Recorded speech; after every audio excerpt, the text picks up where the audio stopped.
Olá, eu estou iniciando mais um episódio do Atualizando comigo, Roseli Bonadil, recebendo hoje o candidato a vereador, o empresário e uma pessoa que deu muita polêmica, Alexandre Corrêa. Tudo bem? Obrigado, Roseli. Obrigado pelo convite. Eu agradeço muito, viu? Fiquei muito lisonjeada. Imagina. Para mim é um prazer te entrevistar aqui e te dar voz também para você mostrar aí um outro lado da história. Eu te agradeço, eu te agradeço.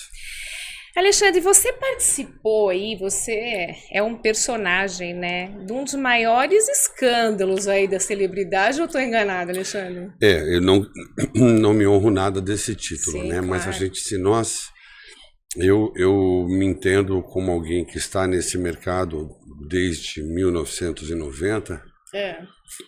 Eu nunca vi um caso eles ter tamanha extensão de tempo, né? Nós estamos a caminho de 11 meses. 11 meses já? 11 meses. Né? E aonde uma série de pessoas covardemente, ardilosamente, né, ganharam dinheiro com o meu linchamento. Né? Então nós tivemos uma série de canais do YouTube, nós tivemos jornalistas, nós tivemos plataformas. Então, o meu caso, ele se tornou uma moeda para muita gente. Eu levantei muito o canal do YouTube. Não tenho o menor orgulho disso, mas muita gente ganhou dinheiro com a minha tragédia. Alexandre, mas eu posso te falar uma coisa? Eu já te odiei. Tá bom. Mas, Roseli, olha, não tem como não me odiar. Isso. Presta atenção. Você pega a família de Margarina, Tá. com a Cinderela dos Olhos Azuis, que eu não sabia que ela tinha um veio de atriz tão forte, porque era uma atriz perfeita. Eu não sabia que a minha ex-esposa era uma atriz. Ela devia ter tentado carreira de atriz, não de apresentadora. Como apresentadora, ela é bem medíocre, mas como atriz ela teria saído melhor. E nós temos alguém que roteirizou tudo isso com a ajuda profissional de terceiros. O que é muito importante, Roseli, você e o grande público entenda que havia um romance. Ana não estava mais suportando lidar com esta situação. Tá. O atual noivo dela tem experiência com agressão de mulher e ele sabe disso. O garoto tem experiência. Opa, se tem. Escapou de uma Maria da Penha, ele sabe do que eu estou falando. E ela só recebeu uma instrução profissional. O que deu errado no plano de Ana Hickman? Ela não conseguiu me prender. Ela tentou 3 vezes me prender. Então deu errado. Você tá na protetiva ainda, né? E acho que ficarei por muito tempo. Vocês não trocam mensagem? Vocês têm um portador para isso? Não. A comunicação é estúpida, a comunicação é truncada, a comunicação é através de advogados. Não precisava nada disso, né, Alexandre? Mais uma vez eu agradeço o advogado da Ana de hoje, o Dr. Marco. Tá. É o primeiro advogado dos 3 que passaram pela Ana que está em comunicação com a minha advogada, a doutora Diva. Então, o Dr. Marco, o atual advogado da Ana, receba a minha verdadeira gratidão. O Dr. Marco tem sido, vamos dar a César o que é de César, né? Sim, sim. O Dr. Marco tem sido muito bacana e, graças a Deus, com a experiência que ele tem de ser um excelente advogado, o Dr. Marco estabeleceu um contato com a doutora Diva e os advogados então se falam. Então já há uma comunicação, mas não havia antes. Mas eu e a Ana não nos falamos mais desde o dia 11 e provavelmente não nos falaremos mais nunca mais. E se eu nunca mais é nunca mais, tá? E se eu nunca mais precisar encontrar a Ana Hickman, Deus vai fazer um grande favor para mim. Vocês ficaram quanto tempo casados? 25 anos. 14 de fevereiro de 98 até 11 de novembro de 2023. Alexandre, você colocou essa moça no mercado de trabalho? Eu entendo dessa forma, mas por favor, se eu estiver errada, me corrija. Tá. Essa moça, ela veio do Rio Grande do Sul, ela não tinha nem roupa para vestir. Tá. Ninguém tá tirando mérito, né, Alexandre? Não, gente, Linda, por favor, gente, por favor. Vamos falar o que é. Vamos lá. Uma excelente profissional. Claro. Uma profissional corretíssima. Eu nunca saiu da linha, nunca precisou transar com ninguém, nunca precisou dar para ninguém, nunca precisou fazer teste do sofá para ninguém, nunca precisou ir nada. Ana Hickman ganhou o jogo da vida por ser Ana Hickman. Então, vamos nem perder o tempo julgar Ana Hickman como uma profissional, falar isso aqui mal dela como profissional é uma heresia. Talvez a Ana, de tudo que... Olha, Roseli, eu sou rodado. Eu sou rodado. Eu sou tão rodado que eu fui modelo da época que a Ana Paula Arósio era modelo. Entendi. A Rita Lobo... Acho que a gente tem mais ou menos a mesma idade. Eu vou fazer 53. A Luana Piovani era modelo. A Rita Lobo era modelo. Sim. Então, eu venho de uma safra de... O Gianecchini era modelo. Sim, então, eu vi tudo isso acontecer. Eu nunca vi alguém com um profissionalismo tão alto como o profissionalismo da Ana Hickman. Prussiana. Impecável. Que bom. Só que, respondendo sua pergunta, quando ela chegou em São Paulo, eu dei todo o suporte para ela, para que ela pudesse ter uma agência adequada, que foi a agência que trabalhou com ela, que foi a Mega, que foram praticamente pais da Ana, fizeram tudo pela Ana, que era o Eli, o Marcos Pantera e, infelizmente, o Gustavo Vicenzotto, que se foi.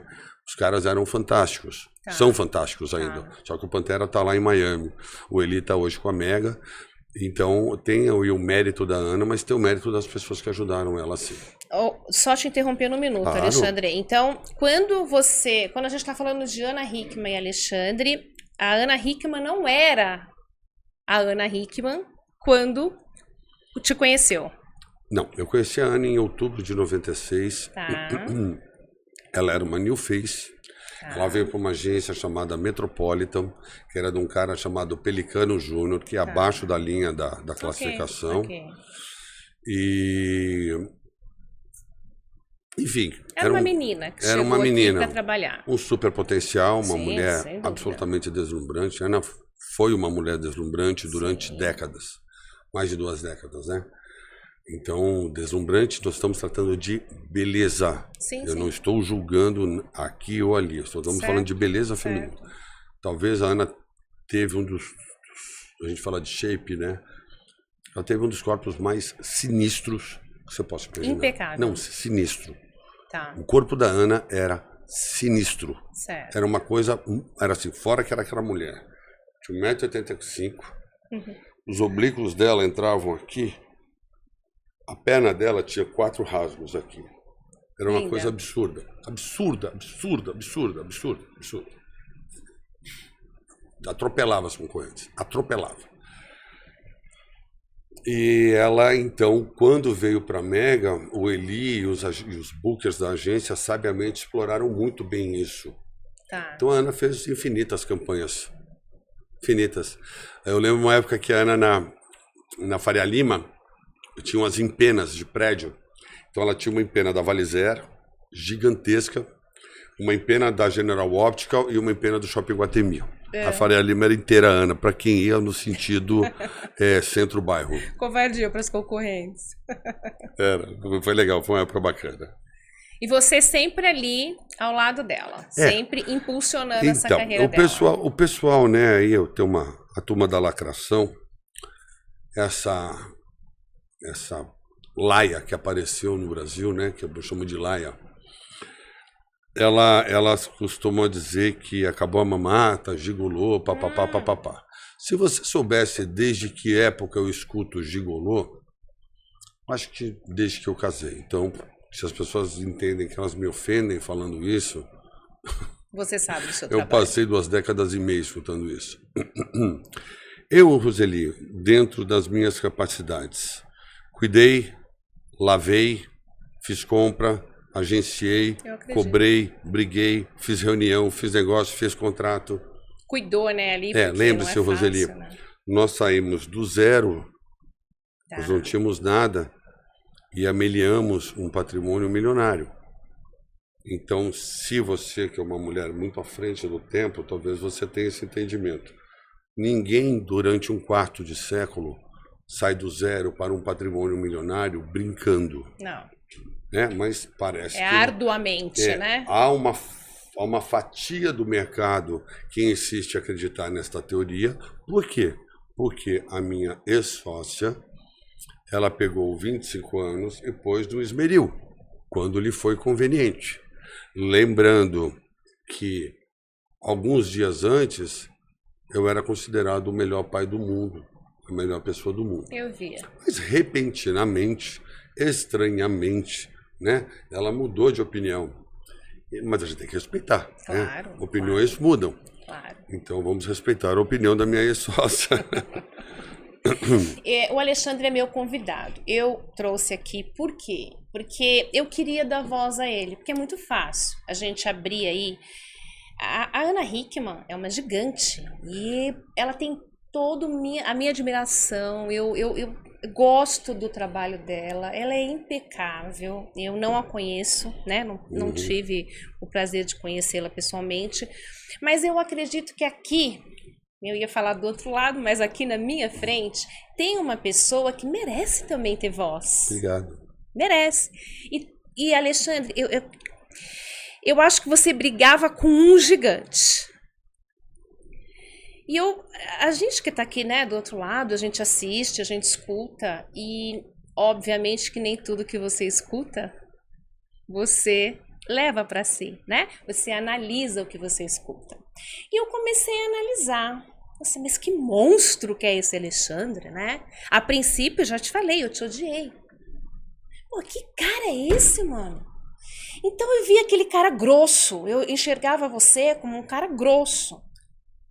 Quando você falou comigo, eu falei, nossa, eu acho que isso aqui é fake, não é possível, porque não é aquele Alexandre que eu tinha em mente. Mas queria ouvir. Queria trazer você aqui para mim ter a prova, porque é só assim que você vai me convencer, ou que ia me convencer. E não só eu, como quem está agora assistindo ou escutando a gente. Eu acho que você merece ter voz, independente de qualquer coisa. Eu não estou aqui tomando partido e muito menos falando da outra parte. A gente só está aqui conversando, um podcast. Então, você tinha um gigante, não demorou nada, você teve 2 gigantes. Ou seja, você foi engolido. Só que do nada. Você, sabe a garota do Fantástico? Eu imaginei isso agora, cara. Você ressurgiu, você ressuscitou. Eu vejo você assim, Alexandre, forte. Claro que você tem as suas cicatrizes aí dentro. Você passou por um período, ninguém gosta, ninguém casa para separar, e muito menos abruptamente como foi a sua separação. Acho que nem separou ainda, né? Tá. O divórcio já saiu, só os bens. Depois eu quero saber como é que você tá aí. Fique à vontade. Mas eu imagino você assim, ressurgindo. Hoje ele é candidato a vereador. Hoje ele tem projetos maravilhosos que eu quero saber tudo, né? Eu não tinha como começar uma entrevista com você sem a gente falar, mas não foi nem para isso que eu te trouxe. Eu quero falar dessa ressurreição. Mas ele fique à vontade. Eu fui muito claro com você. Quando a gente se predispõe aí num podcast, a gente não vai para escutar aquilo que a gente quer. Claro, né? Claro. Senão você está indo com um jogo de carta marcada, e isso não é legítimo. Gente, não tem uma pergunta combinada, ele não sabe o que eu vou combinar. Não. E a única coisa que ele falou pra mim, pergunte o que Pode quiser. Pode perguntar o que quiser. Até me falei, se você quiser trazer alguém para me confrontar. O que acontece, Roseli? Desculpa, acho que eu te interrompi, não, me perdoe. Pode falar. Não, assim, quando você fala 2 gigantes, de quem você está tratando? Ana Hickman e Edu Guedes. Tá, o Edu não é nada. Deixa eu te contar uma coisa. O Eduardo, ele é um acidente de percurso. Tá? Eu sei o que eu estou falando, eu conheço celebridade. Tá. Sabe por que eu conheço? A Ana Hickman, eu fiz uma garota do interior do Rio Grande do Sul virar marca. Sabe quantas marcas existem no país de pessoa física? Sério. Me acha uma. Me conta alguém que é um fenômeno de licenciamento. Então tá bom. Então você não vai ter. A Gisele, não é? A Gisele tem. A Gisele não tentou tem. fazer 3 produtos licenciados, não deu certo. A Gisele é Gisele. Ninguém é. Gisele, por favor. Gisele é Gisele. Tá. Só que... É outro patamar. Licenciamento license. Só na Hickman. Patronímico. Ceder o nome próprio para a confecção e produção de produtos. Ana Hickman. Disparado. Muito bem. Posto isso, o Eduardo, ele é um homem de posses, ele é corredor de poste, ele é uma graça, ele fala manso, tá tudo certo. Tá ótimo, uma graça de menino, é perfeito para casar. Só que, não, tô falando sério, até eu casaria com ele.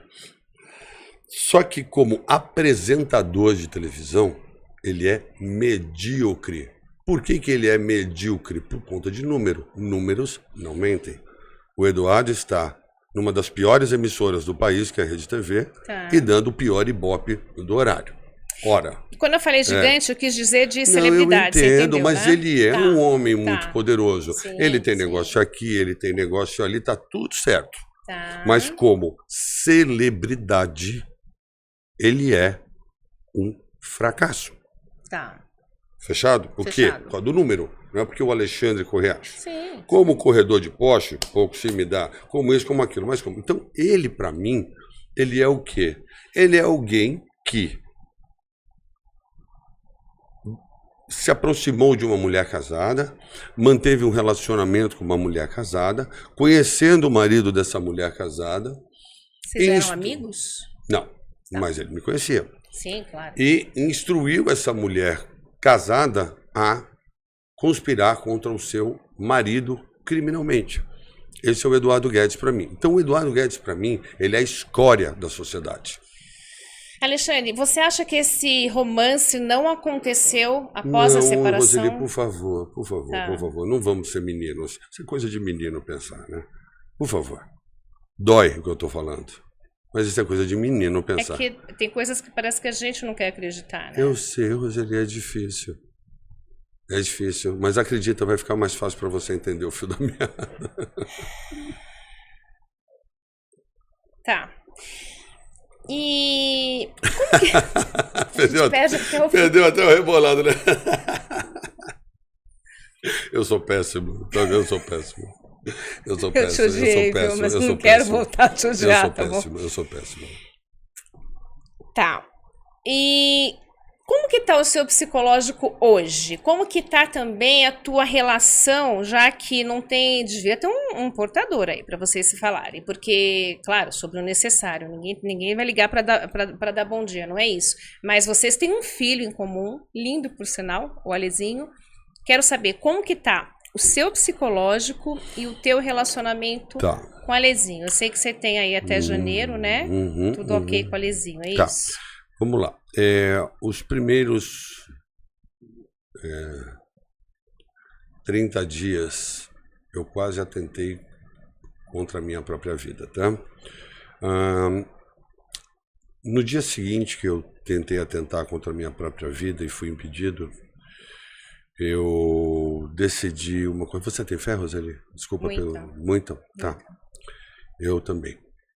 Um homem de fé...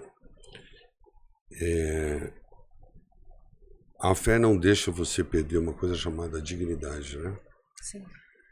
E eu, naquele dia, após a minha tentativa de suicídio... Você chegou a fazer uma tentativa de suicídio? Sim, eu cheguei com a rede e estava escrevendo uma carta. Eu ia... Tá.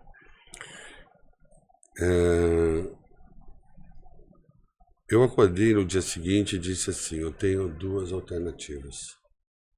Ou eu vou matar ou eu vou morrer. Morrer, eu não consegui morrer ontem. Então agora eu vou matar.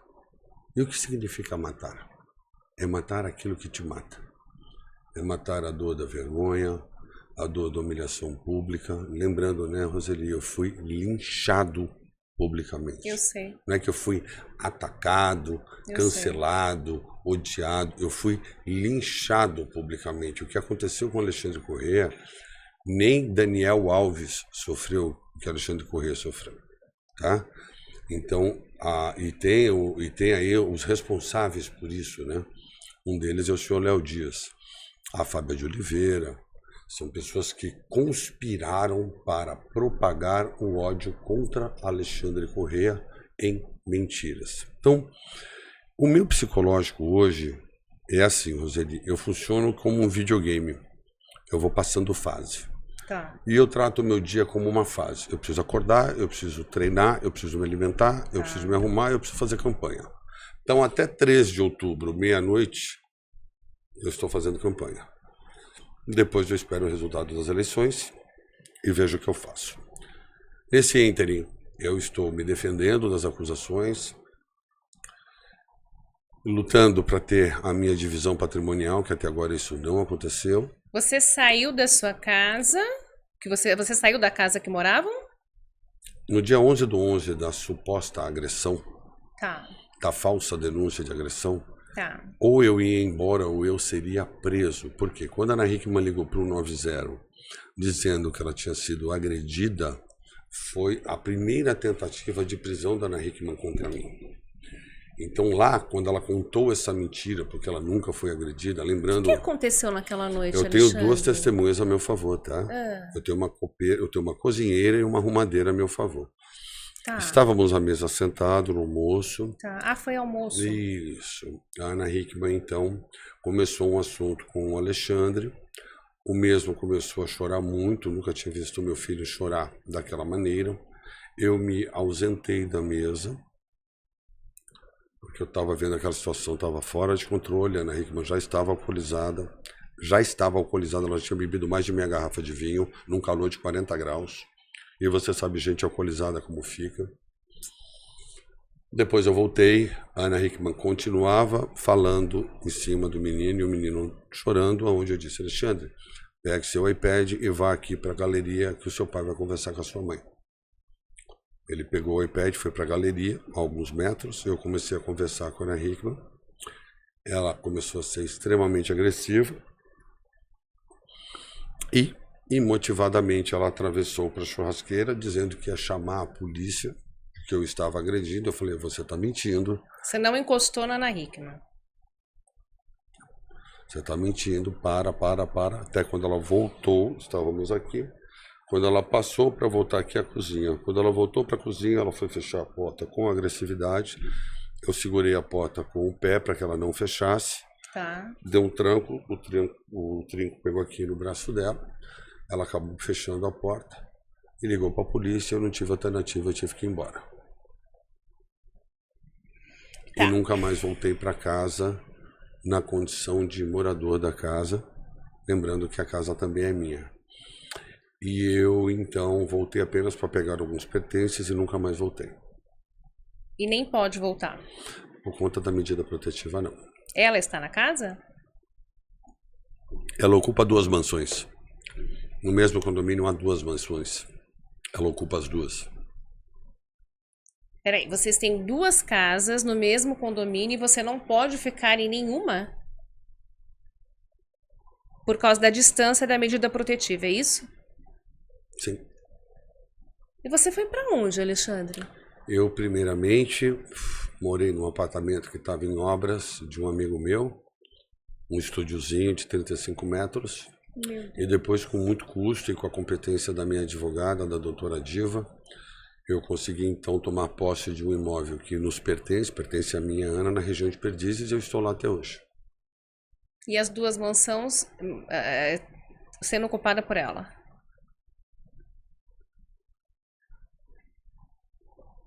Tá. Olha, é muito difícil fazer essa entrevista, viu? Porque a gente não imagina, né?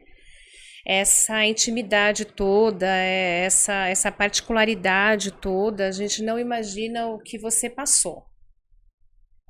Eu não consigo imaginar como é que tá o teu psicológico. Você passa por tratamento psicológico depois disso? Não. Só tá no tranco mesmo.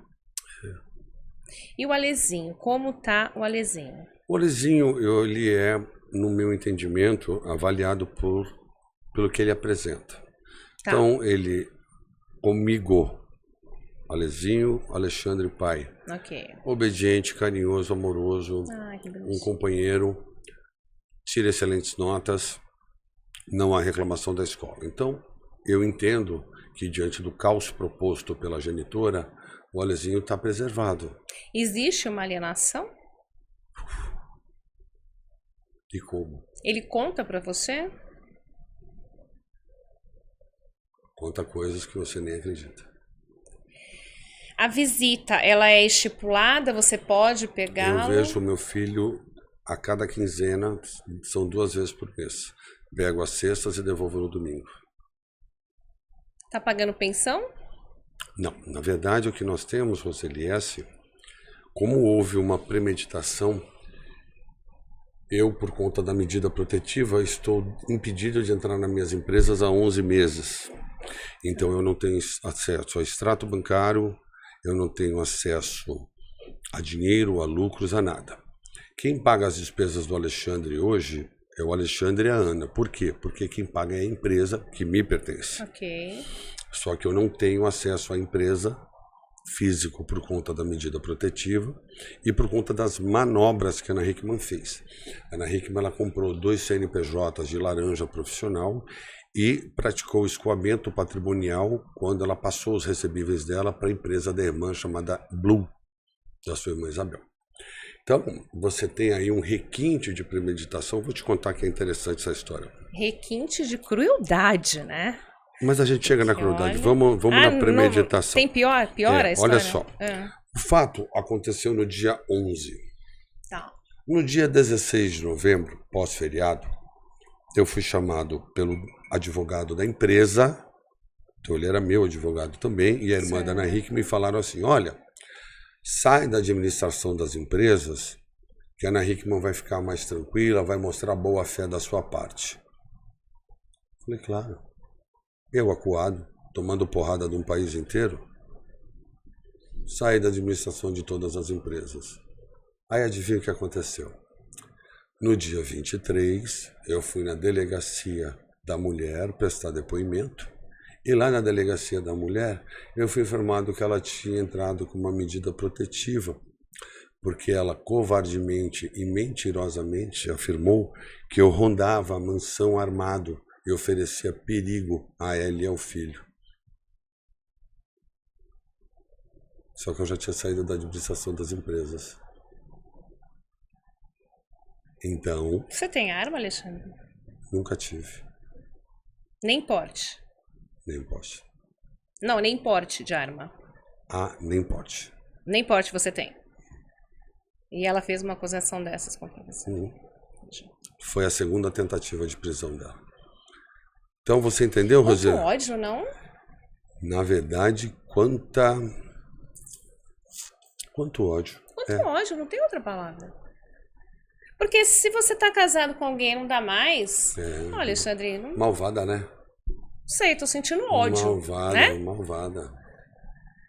Porque são 2 pessoas extremamente civilizadas. Não, eu não imagino de outra forma. Malvada. E o que você já...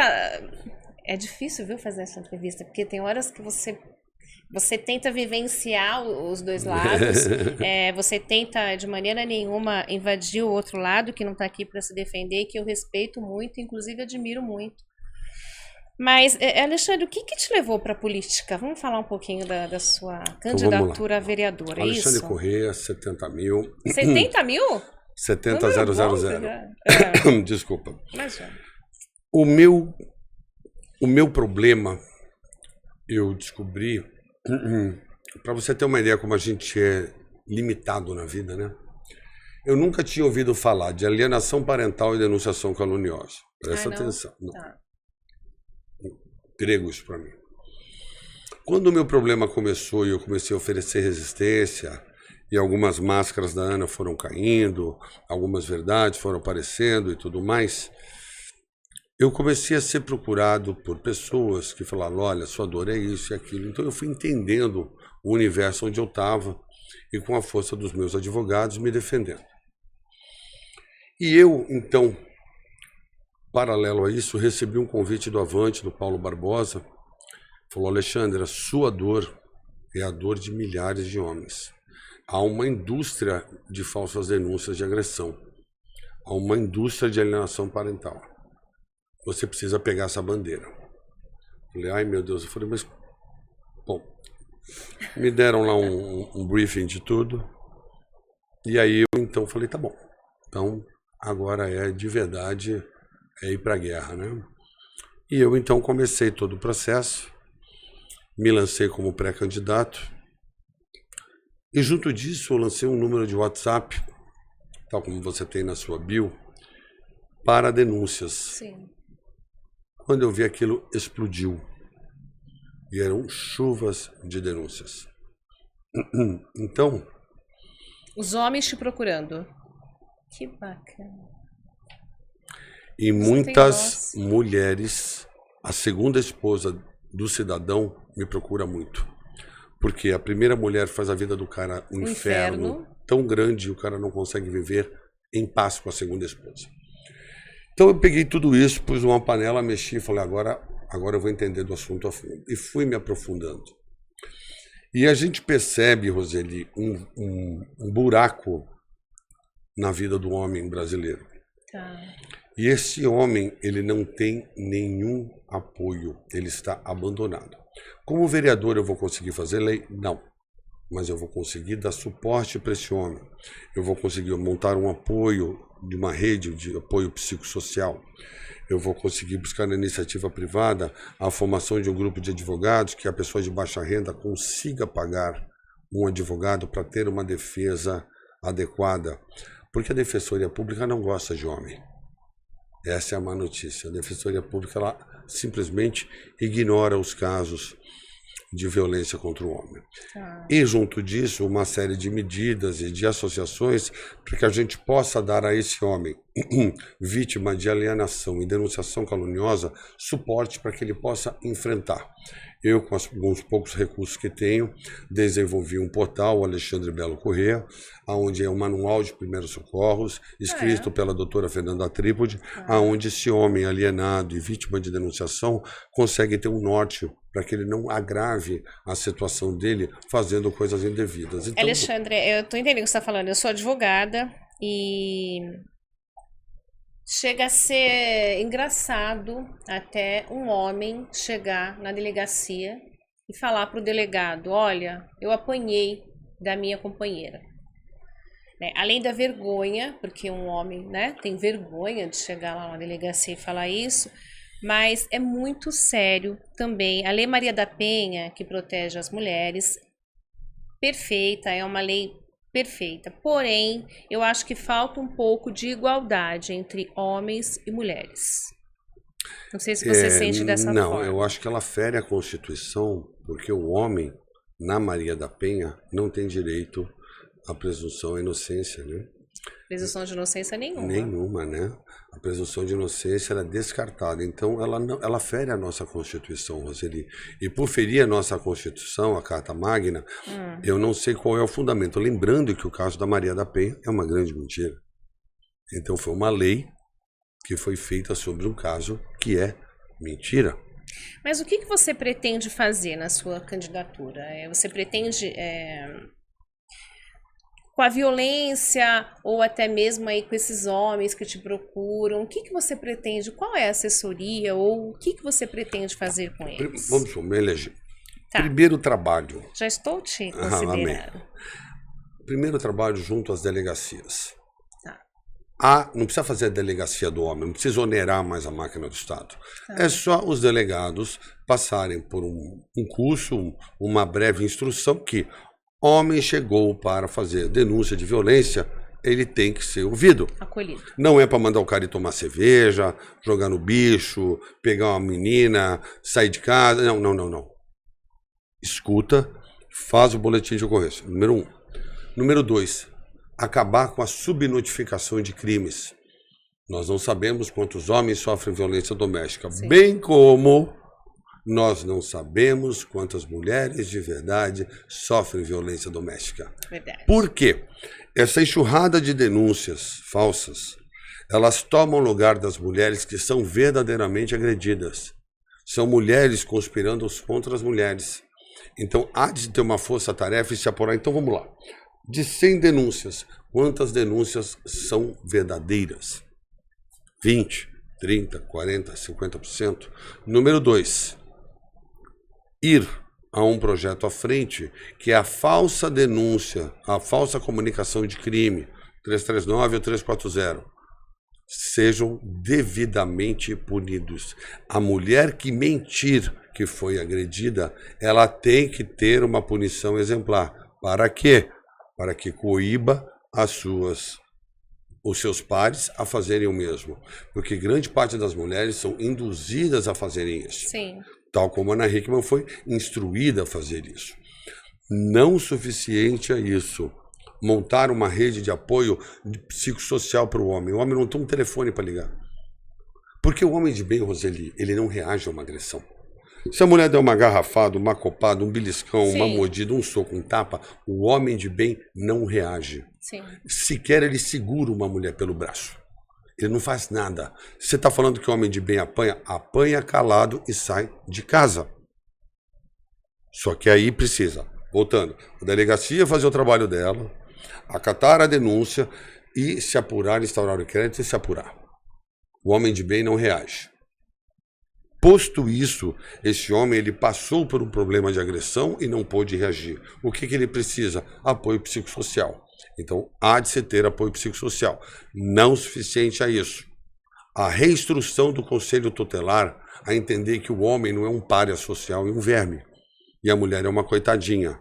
Há mulheres de bem, mas há mulheres satânicas, com hábitos satânicos. Não é mau hábito. Não, é satânico. É coisa muito séria.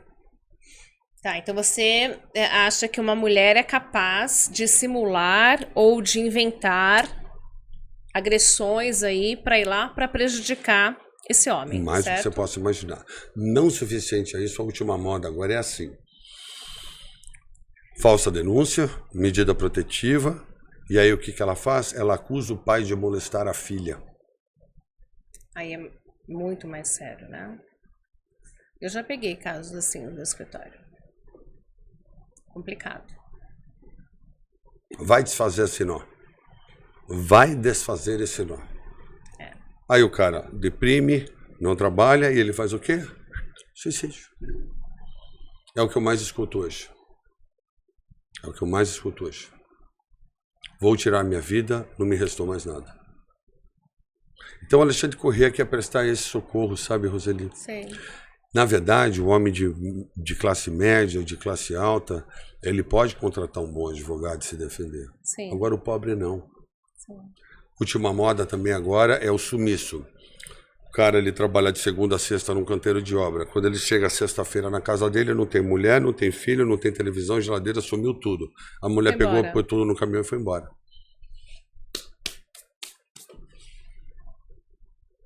A gente precisa dar voz para os dois lados, né? Quais são suas propostas, além dessa? Eu descobri que o mercado paulistano, ele exercita o etarismo covardemente. E depois de algumas postagens, eu descobri que mulheres com 40 anos hoje sofrem horrores para se recolocarem no mercado de trabalho. Sim. E os homens ainda têm um respiro dos 50. A indústria ainda emprega muito dos 40 aos 50. Sim. E o homem ainda trabalha muito como representante comercial nessa faixa. Tá. Corretor, representante comercial. E o que acontece com essa mulher, Roseli? Eu peguei alguns casos, a mulher com faculdade, MBA, faculdade pós-MBA bilíngue, Tá. e ela simplesmente não arruma mercado de trabalho. Porque ela é considerada velha, com 41, 42, 43. Uma mulher com 45 está voando. Sim. Voando. Talvez seja a melhor fase produtiva da mulher, né? Muito bem. O que Alexandre vai fazer através de uma PL? Nós temos 2 impostos municipais, o ISS e o IPTU. Sim. Nós entramos com uma PL dando ao empregador benefício de tirar essas pessoas que estão em casa e readmiti-las no mercado de trabalho. Tá. Então nós oferecemos ao empregador um benefício fiscal para que ele recoloque essas pessoas dentro de sua empresa e permaneça elas. Porque essa mulher de 40 a 50, a 55, ela não tem a aposentadoria para poder se manter, ela não tem um emprego, ela já se sujeitou a tudo. Sim. Eu vi um caso de uma mulher com ITA e me fugiu a pós-graduação dela. E tem uma pós-graduação. Ela perdeu o emprego como economista de um banco. Teve lá uma bonificação muito grande na saída dela, foi devidamente remunerada, mas não conseguiu se recolocar no mercado de trabalho, na mesma função, nem pensar. Nem pensar. Ela tentou. Ela estava fazendo marmita. É algum demérito fazer marmita? Não. Mas a pessoa não estudou no ITA, que me foge a pós-graduação dela agora. Para fazer marmita. Pós-graduada, trilingue, espanhol, inglês e português, trilingue, para fazer marmita com toda a dificuldade do mundo. Então, só deixando claro aqui, o Alexandre, nas propostas dele, ele não está só pensando nos homens, ele não está só pensando no direito dos homens, ele está sim pensando também no direito das mulheres, né, Alexandre? Sim. Roseli, eu vou pedir só um segundo aqui. O que está acontecendo aí, Alexandre? Fala para mim.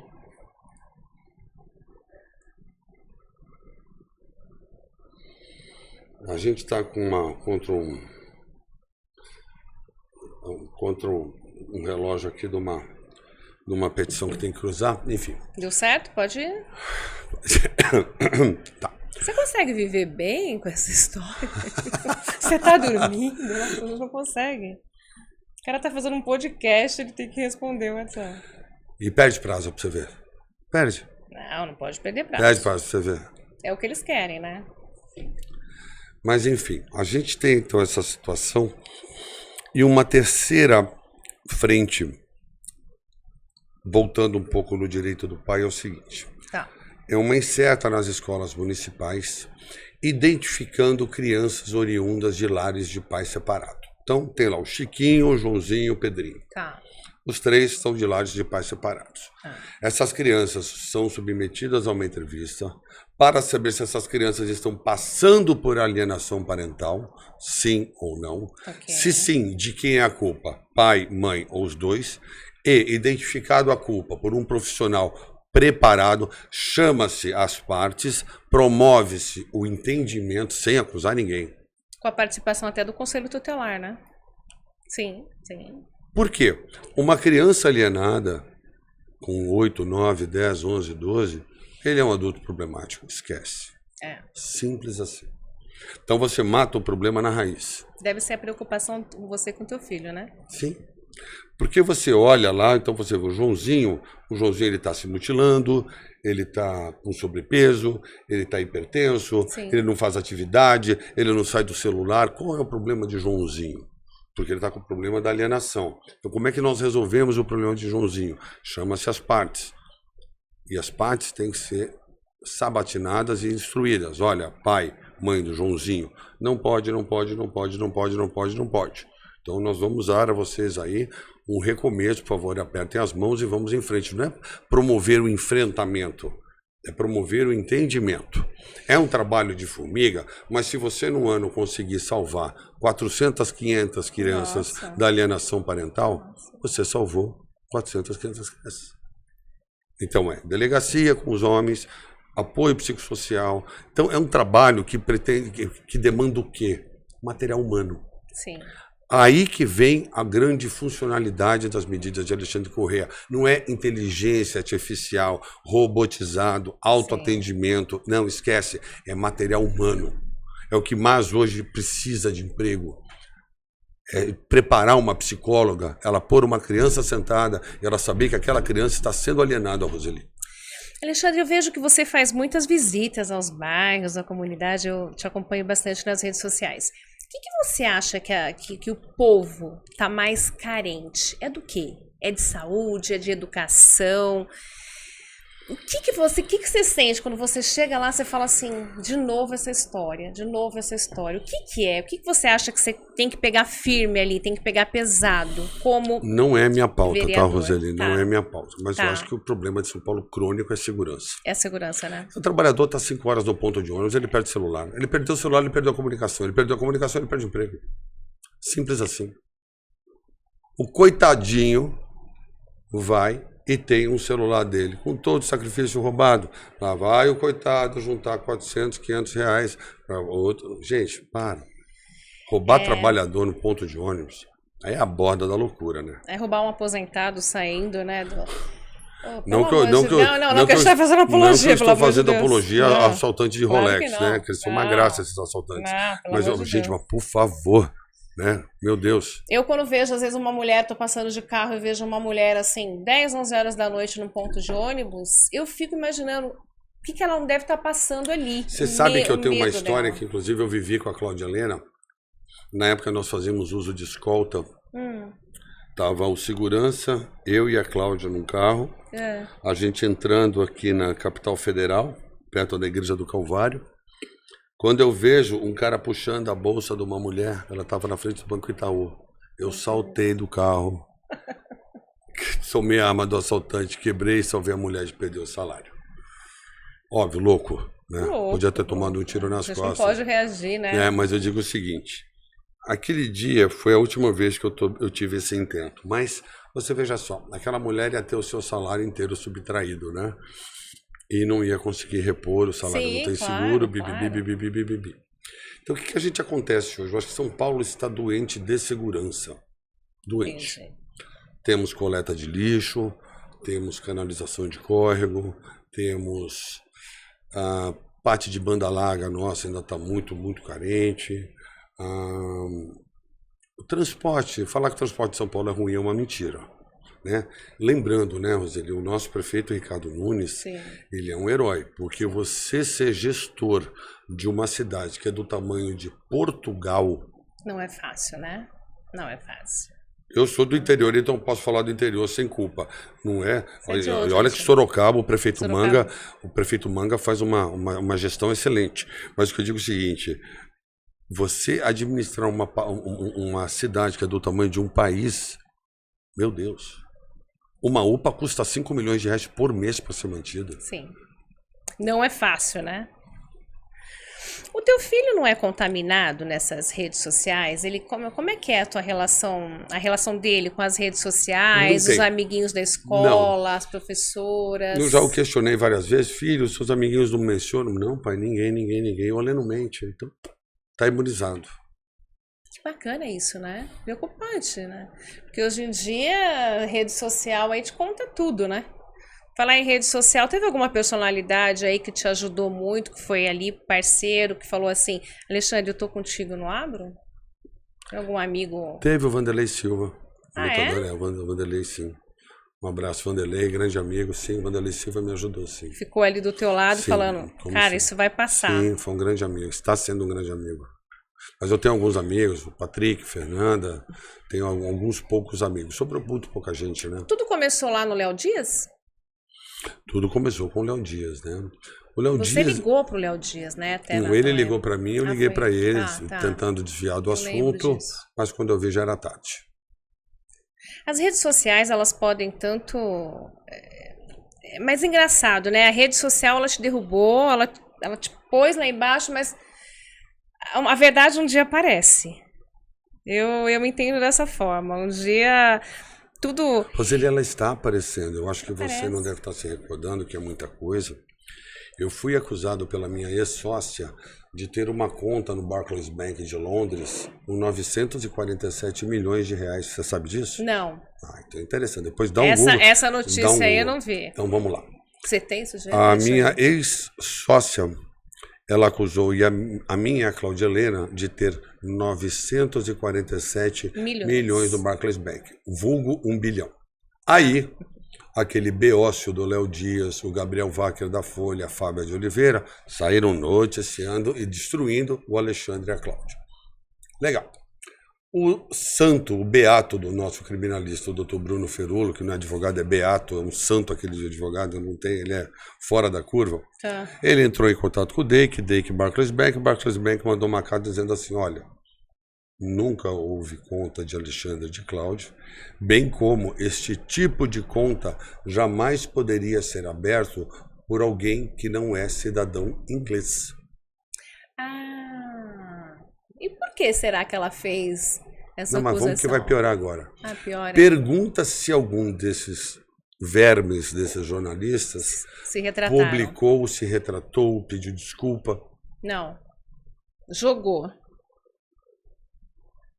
E aí você não quer que eu acredite que essa imprensa está comprada, mas comprada com boleto mensal, pagamento todo dia 10. É vergonhoso. E Gustavo Lima, hein, mudando de assunto, você viu Gustavo Lima? Cara, eu acho assim, esse menino é um fenômeno, acho que talvez é a celebridade nacional mais poderosa. Não dá para acreditar que ele ia se enfiar nesse novelo de lã, né, Roseli? A Deolane, você acha que se enfiou um pouquinho ali? Olha, a Deolane, pelo pouco que eu conheço de Deolane, essa moça sempre foi muito atirada, né? É meu, é aqui, cordão de ouro, aqui eu faço, eu defendo o bandido, eu pá, eu pum.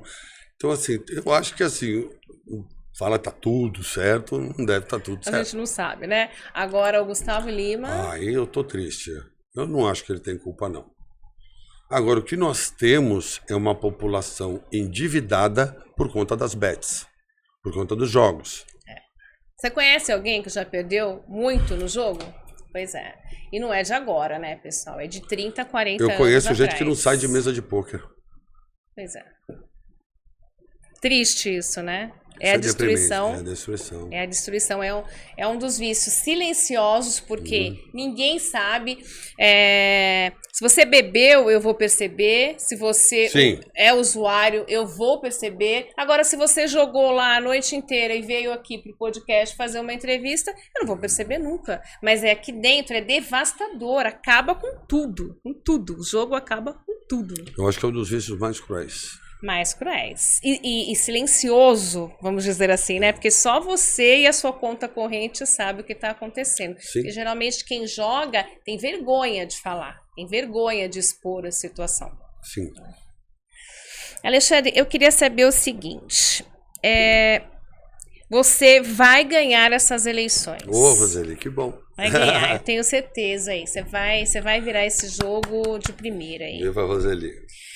E eu queria saber o seguinte, eu queria o seguinte, que você deixasse uma mensagem para essa mulher que tá aí. O relacionamento dela não está bom, tá?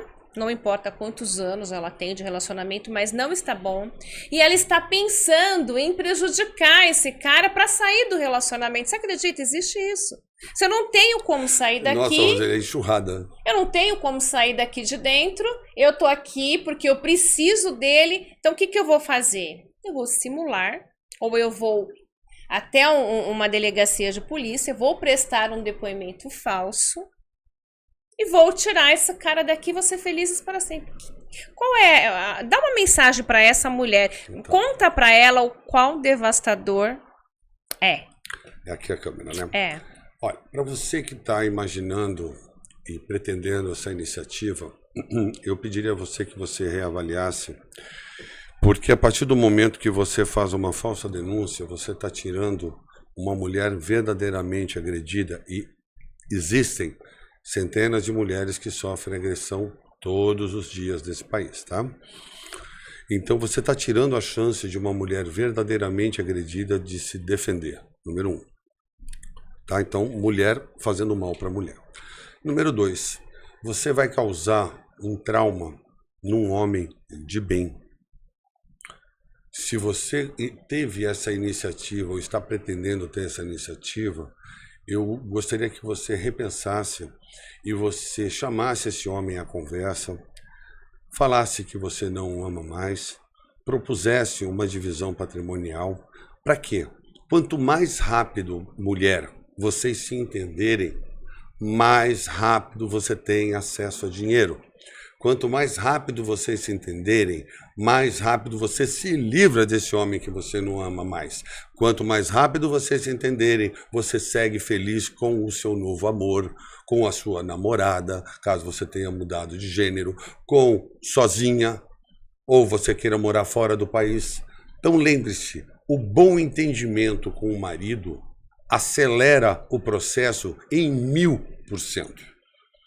O desentendimento, ele se arrasta, causa traumas jurídicos, é petição em cima de petição, é problema em cima de problema e ninguém sai do lugar. E aí você vai gastar parte do seu dinheiro com o quê? Advogado. O advogado não trabalha de graça, ele não é relógio. E custa caro. Um advogado mais ou menos custa caro. Um litígio vai te custar uns 200 mil reais. Então melhor você dar 2 passos para trás, chama o rapaz para conversar, entra no entendimento, acelera esse processo, promove um advogado, não precisa nem de 2, é um advogado só, resolve a parte dos 2 e ó, vida que segue, seja feliz. O que o Alexandre candidato diria para o vereador eleito Alexandre? Olha, Alexandre, você ficou com uma missão envolvendo os homens e você tem que pôr os seus planos em prática. Você não pode arrefecer, você não pode desistir e você tem que enfrentar quantas feministas sejam, quantas contrariedades, quantas dificuldades, você não vai pôr as armas no chão. E você vai sim se empenhar na luta contra o etarismo que afeta principalmente as mulheres do mercado de trabalho em São Paulo. Então, você, Alexandre, tem a sua obrigação a ser cumprida. Pretende parar em vereador ou pretende seguir? Mas eu tô aqui apostando em você. Preciso me eleger primeiro, Roseli. Preciso me eleger primeiro. Vamos ver. Talvez siga. Vamos ver. Alexandre, eu estou muito feliz aqui com a tua participação. Obrigado. Eu espero que eu tenha te dado voz. Eu espero que alguém, se uma pessoa entendeu aqui esse propósito dessa entrevista, eu já fico feliz. Eu também. Eu fico muito feliz. Eu também. Porque eu queria ouvir a segunda parte, o segundo lado, eu queria ouvir você. E agradeço a gentileza, a humildade que você teve de aceitar o meu convite prontamente e de estar aqui, de coração aberto, respondendo aqui tudo que os meus seguidores mandaram te perguntar. E eu acho que você ainda volta aqui como vereador. Uau! Se Deus quiser. Eu adorei. Me perdoa pelo atraso. Imagina. Eu tive um contratempo no caminho. Eu não gosto de atrasar. Você foi absolutamente cordial e gentil comigo. Eu espero ter atendido os seus anseios e espero que esse capítulo seja muito produtivo para você, porque para mim já foi. Que bom. Então eu espero que ele seja bom para você.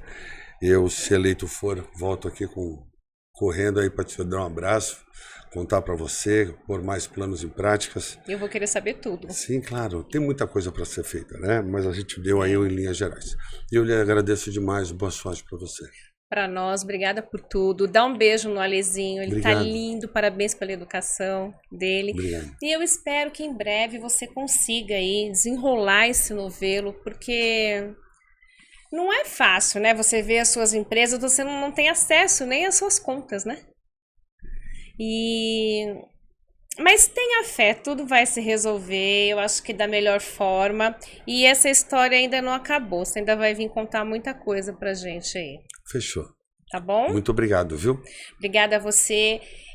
Só lembrando que a gente respeita a outra parte, admira, e ninguém tá aqui pra ir contra, e sim ouvir, dar uma segunda voz aí pro Alexandre também poder falar que a mídia aí bateu forte.